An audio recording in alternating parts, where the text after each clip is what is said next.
আর হিজাবের বিভিন্ন নিয়ম কানুন আপনারা পাবেন পবিত্র কোরআন আর সহিহ হাদিসে। 6টা নিয়ম আছে। প্রথম নিয়মটা সীমা। এটাই হলো পুরুষ ও নারীর হিজাবের একমাত্র পার্থক্য। পুরুষদের জন্য তাদের ঢাকতে হবে নাভি থেকে হাঁটু পর্যন্ত, নারীদের জন্য পুরো শরীরটাই ঢাকতে হবে। যে অংশটুকু এখানে খোলা থাকতে পারে, অনাবৃত থাকতে পারে, তাদের মুখ আর কবজি পর্যন্ত।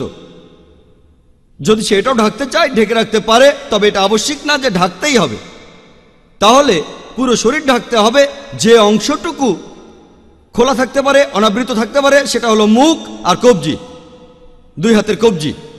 এটাই হলো পুরুষ ও নারীদের মধ্যে হিজাবের একমাত্র পার্থক্য। হিজাবের দ্বিতীয় নিয়মটা হলো আপনি যে পোশাকটা পরবেন সেটা আঁটো-ছাটো হবে না, যাতে শরীরের কাঠামো বোঝা যায়।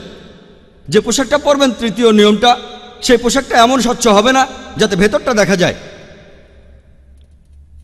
চতুর্থ নিয়ম, পুরুষ বা নারীদের কেউই জাঁকজমকপূর্ণ পোশাক পরবে না যেটা বিপরীত লিঙ্গকে আকৃষ্ট করে।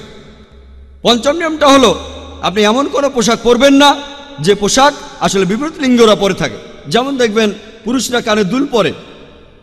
যদি এক কানে দুল থাকে সেটার একটা অর্থ আছে, যদি 2 কানে দুল থাকে সেটার আরেকটা অর্থ আছে। এটা ইসলামে নিষিদ্ধ। আর শেষ নিয়মটা হলো আপনি এমন কোনো পোশাক পরবেন না যাতে অবিশ্বাসীদের কোনো চিহ্ন থাকে।